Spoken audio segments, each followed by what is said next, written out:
The next is the Waitai Coastal-Burwood Community Board. And I think, Bebe, you're here today as the chair of the submissions committee. Yes. As well as... Kia ora koutou katoa. Thank you. I've given Kelly some of my speaking time just as the chair of the board. I didn't even ask. So, yeah, first really we just wanted to thank you for the opportunity, and obviously you know Bebe, who's our very competent submissions chair. We always need to focus on the things that aren't done in our communities and need to be done, and obviously that's why we're here. But we also need to celebrate the successes that lead us to where we are. So the Waitai Coastal-Burwood wards have seen a lot of successful projects completed, either completed, underway or about to begin.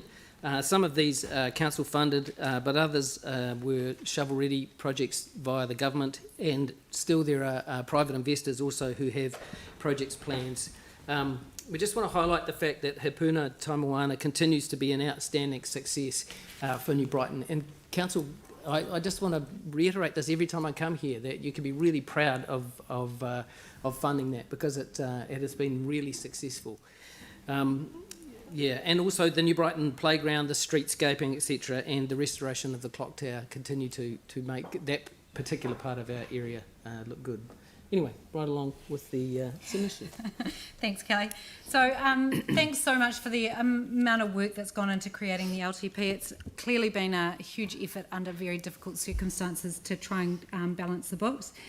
The board agree that the balance is about right in terms of the focus of the LTP on getting the basics right, which is what people say to us over and over again, a reasonable rates increase, and I think people accept that rates need to increase. I didn't hear one person complain about the need to pay more in their rates from all the people I spoke to, and therefore spending where it is needed. So speaking of that, we're very happy to see many of our ward's key projects are budgeted in the plan, and I'll call out particularly roading and public realm work in New Brighton, which has been desperately needed for a very long time. We're very happy to see the South Shore Estuary Edge project funded and getting underway. The QE2 Master Plan.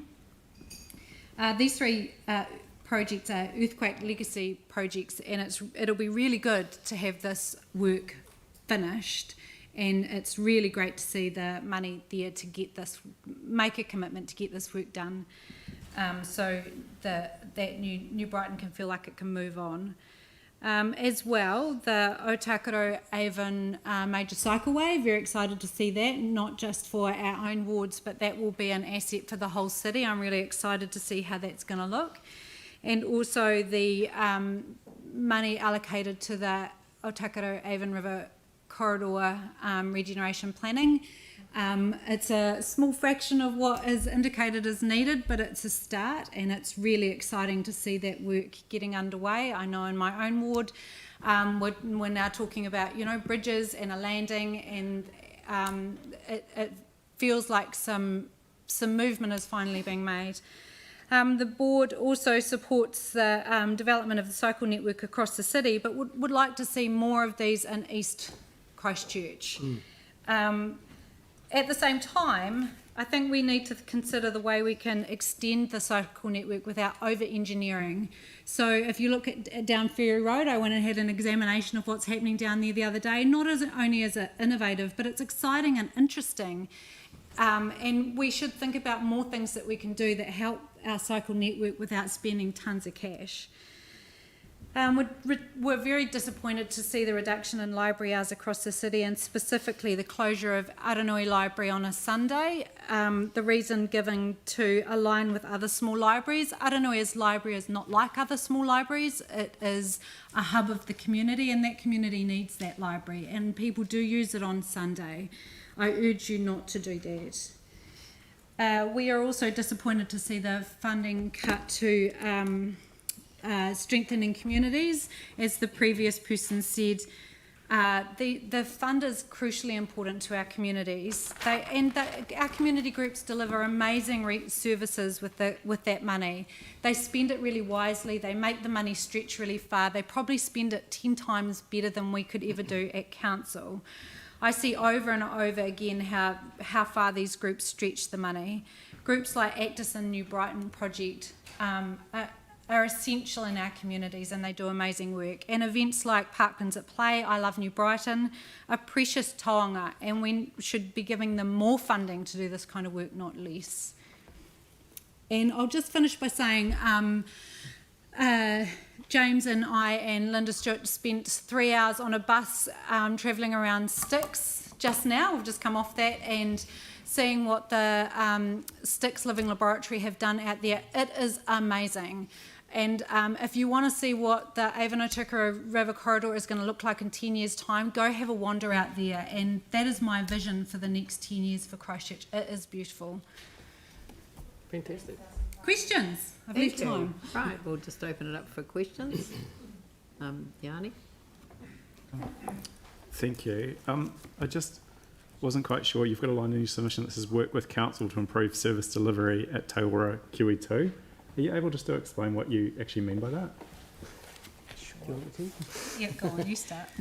Yeah, so there has been some concern about improvements, a desire for improvements, and one of those would be some disabled toilets close to the hydrotherapy pool. And yeah, there are members of the board who are have ongoing concerns about those. And we recognise that there's not a lot of money in the budget for that sort of thing right now, but that's something that we certainly want to signal for the future. Right. So so basically that line is just the heading for what's underneath that. So that's just the heading line. Okay, cool. So it's specifically around that. Have you considered approaching like Rata Foundation or any external funders for support? I know, like for example, in the Hornby project, they're considering. Well, I think they've made a funding contribution.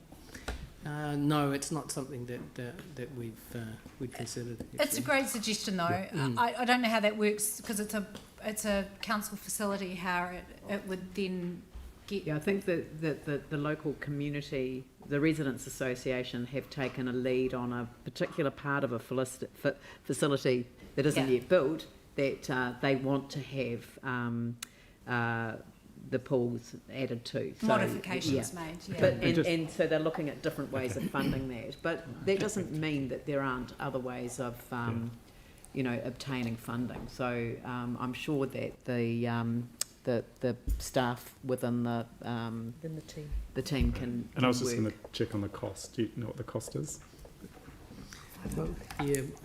I mean, you were saying 500. I thought it was actually 250, but it was substantial. Yeah, for $250,000. Tim?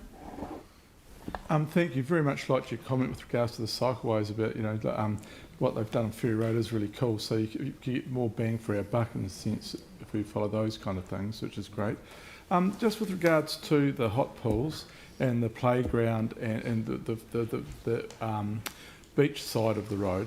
How's the commercial life going in the mall? Has that spread through the mall as well? Because part of the theory was, and part of our investment as a city is hoping to go through the mall. The last thing I saw was a small uptick in FPOS receipts. Not massive, but then we've had an unusual year as well. So I think we need to see what happens next. There's still some more public realm work to do, I think. So if you look on the other side of the mall, that work still needs to be done. And I think as that starts to happen, which it is, then I think we'll get an upward curve after that. The other side of the mall isn't up to where the playground was or something, or was it? Yeah. Yeah. But so across the road from the playground, the mall is still, it's not super interesting to visit. Cool, thank you. I think it'd been a 3 to 4% increase in GST receipts. There's also there are new businesses relocating. I went down to see one at the request of James, fascinating lady who loved the vibe of the area and has moved her business from the other side of town into New Brighton Mall. So from Woolston, yeah. I wasn't going to say that, James, but which there you also go. has a good vibe. Yeah. Okay. Andrew? Just quickly, because we've only got 45 seconds, you're opposing the closure of the Aranui Library on a Sunday, currently open from 10 till 4. In doing that, did you look into what the usage at the library is, and have you got any comment on that on a Sunday? I haven't looked into the usage, and I did reflect on that this morning when I decided to mention it again. I think it would be worthwhile to check that. But also, my reflection was that how much usage is useful, is it 5 people or 10 people, and if those 10 people really need to be there on a Sunday and we're providing a good social service to those people, sometimes there's reasons to keep something open that's not just about volume. We'd say the same about our public transportation, I'd say. Yeah, good point. Thank you. Look, thank you both very much. I really appreciate you coming along today, and again, another very, very thoughtful submission, so thank you. Thanks, everyone. Thank you. Thank you, James. Our own cheerleader. The next is the Waikura Linwood Central